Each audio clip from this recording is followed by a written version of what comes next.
Quick update for tonight. So I was spending some time on the rear brake light. I was able to determine from inside this housing, right? So I took apart this housing, and there were 3 wires to the LED kind of panel in there. Black was ground, and then I determined that blue was low, red was high. And using the test light and hooking up to the battery, I was able to determine that the actual casing itself provided an adequate ground. And so the bolts up underneath here, let's see if I can focus. Come on. The bolts up underneath here that hold this bracket to the bottom of the actual housing is a 3-bolt and nut on the inside. And I was able to just make the ground wire really, really short, put an eyelet on it, shrink tube it, and anchor it to that bottom bolt. So the ground is actually going through the casing here, through the bracket, through the sissy bar, all the way down through the frame, and then grounding back to the battery. So that was all good. That leaves me with just 2 wires coming out. That's low and high kind of a deal, using the lowbrow cloth covered wires that I showed you in the last video, and just kind of twisted them up together and then twisted them around the sissy bar.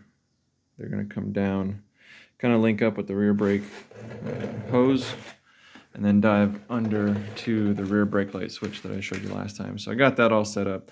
I also tested the rear brake light switch. It turns out that it was just some horrible connectors to the old wiring and a bunch of grime and nastiness. So I cleaned those up, ran test light on them, and tested the brake, and actually confirmed with a test light going to negative and all kinds of jumper wires and alligator clips that rear brake light switch does in fact work. It's all good. So I also confirmed that of its 2 prongs, the way this one works is it doesn't matter which one is hot and low and which one is just out to high beam or brake light in this case.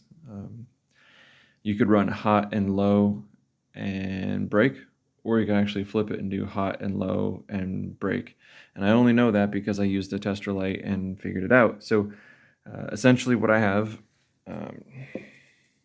my low beam wire here, and I actually pulled wires down through the seat post, and basically I got this wire coming out here. This is going to end up being hot feed to the rear brake light switch. So all I got to do is put both these wires in the same little connector onto one prong,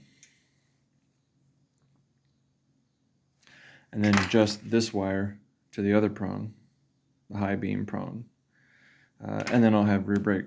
So that's all set up. I used a piece of scrap junk wire, just cut off, and hooked it to the old grungy existing wires that were there, and pulled the old grungy existing wires down through, bringing down my new nice clean wire. And at that point I had a nice long purple pull wire. From there, I did a bunch of rerouting underneath the bike from the regulator wire up under and the ignition wires, hooked it to that purple pull wire.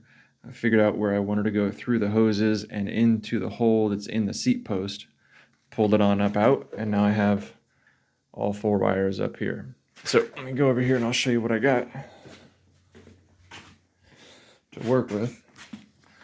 So because I've looked at my wiring diagram a number of times, I can tell you that this is going to be the connector that sends hot power to the rear brake. This is that fatter 12 gauge wire, which is coming from the regulator. This is the charging wire, so it's going to go to the battery post on the circuit breaker and then back to the battery. And these are the wires to the coils. So they're not long enough. That's a little bit of a bummer. I am going to have to splice. I was hoping I could avoid that. But I'll do a splice and shrink tube down into the seat post so it's protected, and it'll actually go up through the backbone and pop out of a hole here down around the back, and it'll all be shrink tube. You won't see the blue or the white, but those are to the coil. So that's everything that I need going through the seat post. I'll do a similar process, pulling wires through the backbone and pulling wires through the down tube. I just got to drill some holes first to be able to pull stuff through. So yes, a little bit of work tonight, not a whole lot, but just kind of nipping away at it. Got the taillight set up and the seat post set up.